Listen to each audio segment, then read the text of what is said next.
Alright, what's up, everybody? Whew. This is just getting too much.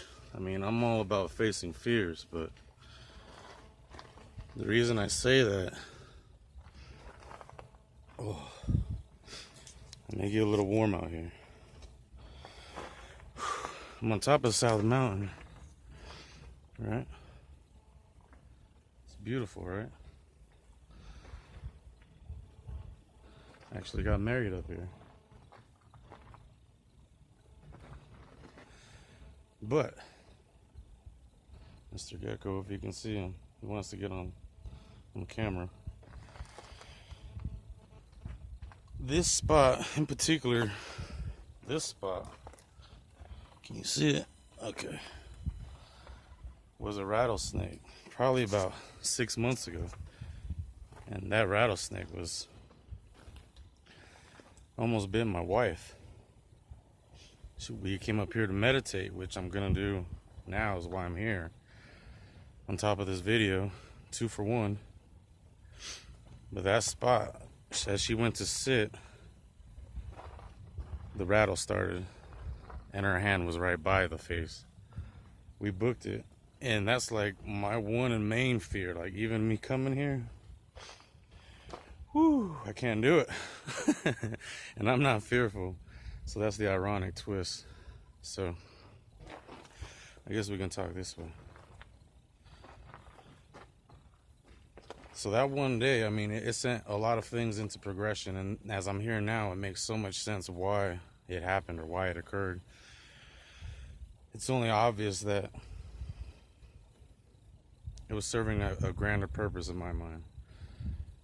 Because this video and all the others that I feel that will follow is about facing the fears. And in the beginning, it's going to be about that. I mean, that's exactly what I'm going through right now. So, of course, that's what you're going to experience. But for the most part, period, any fear you have is what's holding you back. And that's what's making the hurdles that you're experiencing is because of fears. And we'll get a lot more deeper into it. But that's kind of why I'm here. I want to give an idea of what I'm trying to shoot for. So before I get really into the material, I need to give you a little bit of me before I can actually get that far. And that's what I'm going to do. So my name is Michael Smith. I'm an Arizona native. I've been here my entire life. I'm also Native American, but I am half white because my tribe is a lot darker. So for the most part, I grew up in Mesa. And Mesa was primarily like Hispanic. There is an east portion. There's some portions back in the day that it wasn't so Hispanic then, but nowadays, I mean, it pretty much is what it is. So that was even more of an identity crisis at the time because I'm Native American out on the res. I'm not white. I blended in with the Mexicans, so it worked. All my homies, all my friends, I mean, I grew up Mexican basically. I'm in the Mexican culture, so it's been a crazy roller coaster. It's kind of, that's all I know is the Mexican culture besides what I've learned through the Native American culture. So mainly, I'm just me, and that's what we all are. It's just ourselves at some point. There doesn't become much differentiating lines in between there. But key thing that I'm even doing this video is because I know a lot of you probably ask why. Like, even I ask myself why. Why am I even driven to do this? Why do I even care? Like, what makes me so driven to want to complete this action of doing it? Because if it was up to me, I'd prefer to stay in the bubble. I really don't want to expose myself, but the only difference is that who else can do it for me? That's been my realization now, is I can't relay this information to anybody to relay it like I want it relayed. So I have to be the one to do that for myself. But why didn't I want to relay it? Because I was afraid. I was afraid of being in the spotlight, afraid of being out, judged, broadcasting myself to others. But at some point, I started realizing that I think I have something to offer. Everyone around me tells me I do. I mean, that's the only reason why I'm even getting this far, I believe, is because my insight has gotten me to some point that I can't even explain too much. But so that's an underlying why.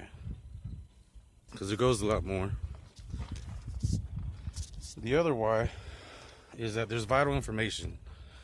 There's vital information out there that I ain't presenting anything new that isn't already out there. Everything I'm presenting is already existent somewhere, somehow, some way. But I like to take a piece here, a piece there, a piece here, a piece there, and I will constantly, sorry, I'm out of breath because I had to walk to get to this spot a little bit. But I had to take all these different pieces in order to make them work. And it wasn't until I started like branching in my mind so many different connections of dots that started making so much sense, it became undeniable.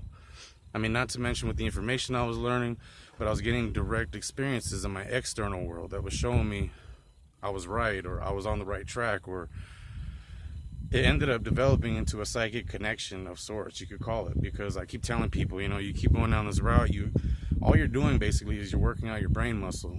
Your brain is one big muscle, and it's a massive muscle that you can't comprehend. That's why things seem so amazing. That's why things seem so... Every time I get a message with this.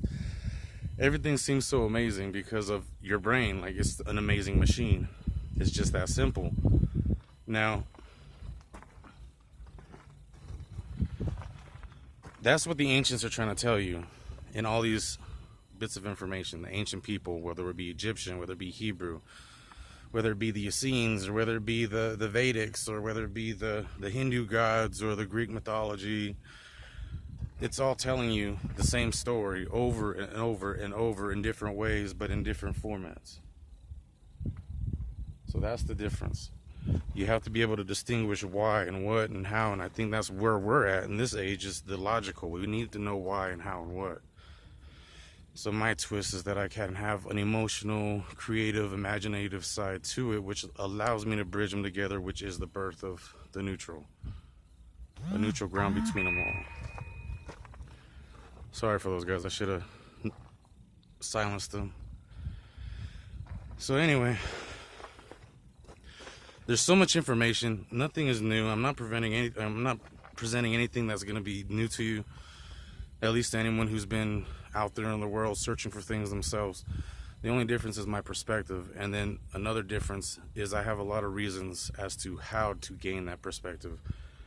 Not only do I tell information and give information and talk about the information, but my main goal or ultimate goal is not to make you believe that there is a higher power, to make you believe that you have a destiny, to make you believe that there is a purpose in this life, but it is to make you see and understand how you can get to that understanding.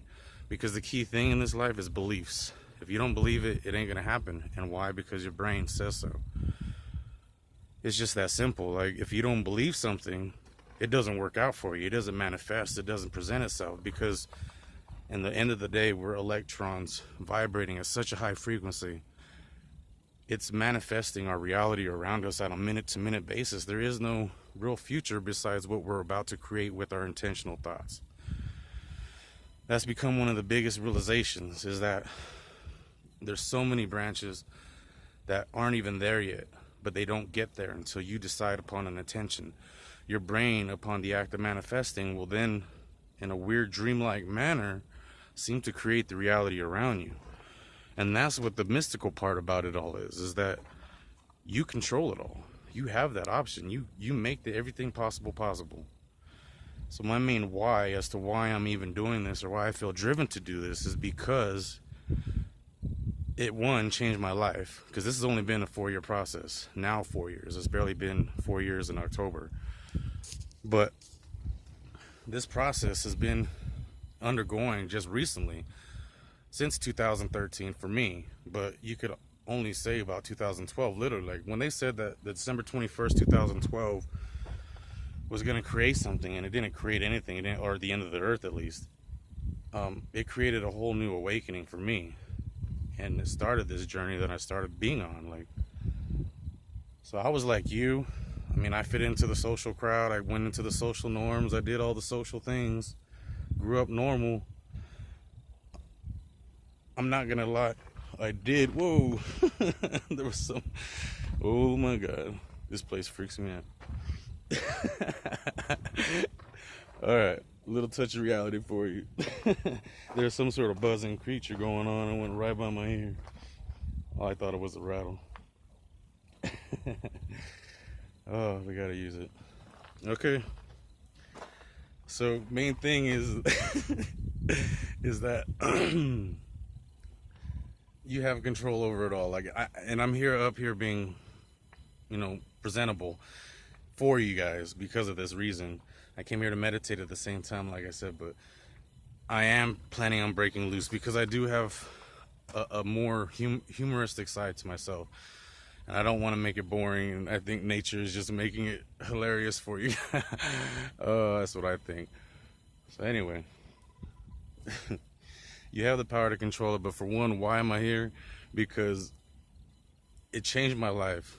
It not only changed my life, it made me see things a lot differently. It made me change my way of being. It made me understand that anger really has no purpose. I mean, all it's doing is creating stress. Stress is creating illness. Illness is creating trickling effects to your family. When it finally does complete its cycle, it's doing nothing but the worst case scenario in your world. And I can put money on it. When you are angry, when you're worried, when you're frustrated, when you're having hard times, and that's all you marinate on, is doing a lot of stress on your body. So if you can learn to conquer it, that begins your upward progress. And it's going to be a long progress, don't get me wrong, it's going to be hella long, but the results are amazing. There's a lot of pain and a lot of turmoil that has to get surfaced. You have to go through your emotions. You have to know what emotions you're suppressing. I mean, that's where I'm at this week. This whole week has been about conquering fears, and even to the point like where I'm right here. Oh, I didn't see me doing it right here, but it's funny. I'm running with the universe, and I'm just full force at this point. And where the universe takes me, that's another thing, is I want to show you guys what the universe can potentially be possible with just by simply intentionalizing it, just putting it out there. So my intention now is, like, right now, I want to awaken you guys. Not only awaken, but show you the journey that can manifest by pure intention. So, like, I'm here, like, I'm ready to go. Like, I've been saying it forever, it's time to stop bullshitting, and I'm here. So I'm ready to give it a try. It feels amazing. It's becoming an addiction of its own, conquering fear. Find your fears and conquer them, no matter what your fear may be. It doesn't have to be this. It can be anything. Your fear can be whatever makes you quiver inside. And when you conquer it, or at least make steps towards conquering it, because it didn't develop overnight. Just like your belief systems, they didn't develop overnight. It's going to take a process, a slow process, in order to change it. But the first thing that changes it is your desire to want to change it. Your intention, your conscious will, your ability to think upon yourself. Like, it's an amazing beast that we don't take serious. It's not serious. So hopefully this does something for you. And I'm going to wrap up with that. I need to get out of this little zone. But I think I will meditate. We'll shoot for it. We'll see. Meditation, real quick. I'll go into a lot more of these topics. I mean, this is just the reason why I'm here. But meditation is definitely a brain exercise, because the power of focus is essentially an exercise. So when you're focusing on your work, you're focusing on your art, you're focusing on your kids even. It could be anything you're focused on. Your mind is in a zone for a period of time. You're working out that muscle. Now, to work it out in silence is even better, because that's one of the weird twists to this world, is we live in a paradox. It's always out and in at the same time. It's always up and down. It's always here and there. I mean, just like an electron. Everything is always a paradox in this world we live in. So you have to create that paradox yourself by silencing your mind for a purpose of exercising your mind. And it's a weird twist. So when you do that for long periods of time, and even let's say you get disciplined enough to do it at a steady time, daily, for the same time every day, at sunrise, at sunset, at lunchtime, whatever that time may be, but you discipline yourself to get into that routine. That routine is actually a practice of focus and discipline. And when you start working on yourself, the world will manifest in ways you can't imagine, and it presents itself to you. And it's up to you to choose to believe it or not. And that's been my journey, is figuring out how to believe it. So I'm here, and let's do it. Michael Smith, top of South Mountain, beautiful view. Downtown Phoenix. Hopefully it's beneficial. Rattlesnake was right there. Screw that. And I stood here the whole time. That's all I gotta say.